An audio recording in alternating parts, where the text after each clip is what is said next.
செல்லாண்டி அம்மன் மாரியம்மன் திருவிழா நடைபெற உள்ளது. புதன்கிழமை காலை அம்மனுக்கு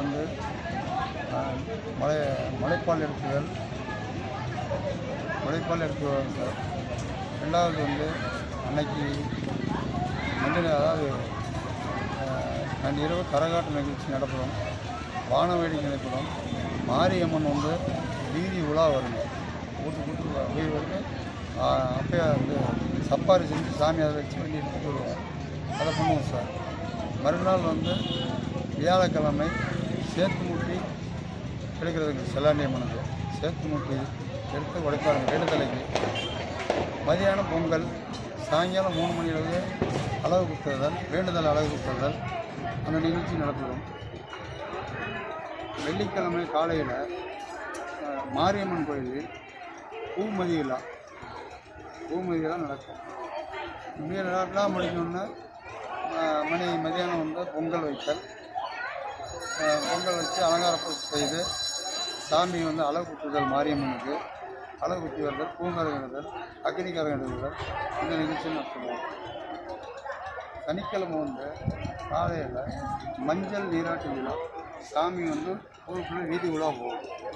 மஞ்சள் நீராட்டு விழா நடைபெற முடிஞ்ச உடனே எருதாட்டம், காணிச்சிகர் எருதாட்டம் நடக்கும். 3 மணிக்கு 2 மணிக்கு, அதாவது 2 மணிக்கு ஆரம்பித்தா 7 காணிச்சிகர்கள் நடைமுறையாக எருதாட்டம் நிகழ்ச்சி நடைபெறும். பாதுகாப்பாக நடத்துகிறாங்க.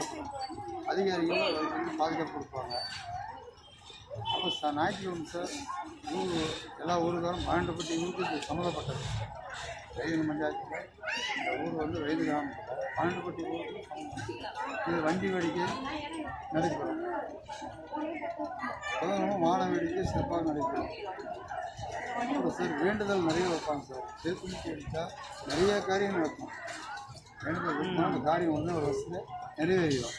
பூர்ணதி விழாவுக்கு அந்த 2 வருஷம் எங்கள் பையனுக்கு கல்யாணம் ஆகணும், கொஞ்சம் நல்லா இருக்கணும். ஆனால் பூமதிக்கு நிறைய வேலை கொஞ்சமாக படிப்படி இப்போ தான் 4-5 வருஷம் ஆயிடுச்சுங்க. இப்போ நல்லா 200 வீட்டுக்கு மேலெல்லாம் பூ மிதிக்கிறது வேண்டுதல் வச்சு வேண்டுதல் ஜெயிச்சதுனால வேண்டுதல் நிறைவேறிச்சுங்க. அது என்னென்ன மனுஷன் நினச்சி வேண்டுதல் வைக்கிறாங்களோ அது பூரா நிறைவேறுதுங்க. ஒரு வருஷத்தில் எல்லா காரியமும் முடிஞ்சால் ஒன்று சேர்த்து முடி எடுக்கிறது, பூ மதிக்கிறீங்களா இதெல்லாம் நிகழ்ச்சி நடந்துக்கிறாங்க. சாமி கல்யாணம் கட்டிட்டு போகிறாங்க. இந்த மாதிரி வேண்டுதல் வச்சோம், எங்களுக்கு நிறைவேறிடுச்சு அப்படின்னு கல்யாணம் கட்டிட்டு போகிறாங்க. கல்யாணம் கட்டிட்டு போகும்போது இந்த நிகழ்ச்சி நடந்தது அதை நிறைவேற்றிடுறாங்க சாமிக்கு. இது அந்த ஊருக்காருக்கு நான் சிறப்பாக பண்ணணும் அப்படின்னு சொல்லி இன்னும் சக்தியுள்ள கடவுளாக இருக்குது. ரெண்டுமே இன்னும் சக்தியுள்ள கடவுள். அவங்க பேருனா? என் பேர் விஸ்வநாதன், எம் விஸ்வநாதன், தலைவருங்க. கோயில் செல்லியம்மன் மாரியம்மன் தலைவராக இருக்குங்க. முன்னாடி இன்னும் தலைவர் கே. பழனிசாமி, கேஎம் பிரகாஷ் தலைவருங்க. கேஎம் பிரகாஷ் சேவா அவர் தலைவர், கோயில் தலைவர். துணைத் தலைவர் விஸ்வநாதன், துணைத் தலைவர், திமுக செயலாளர், ஊராட்சி செயலாளர். ஓகே.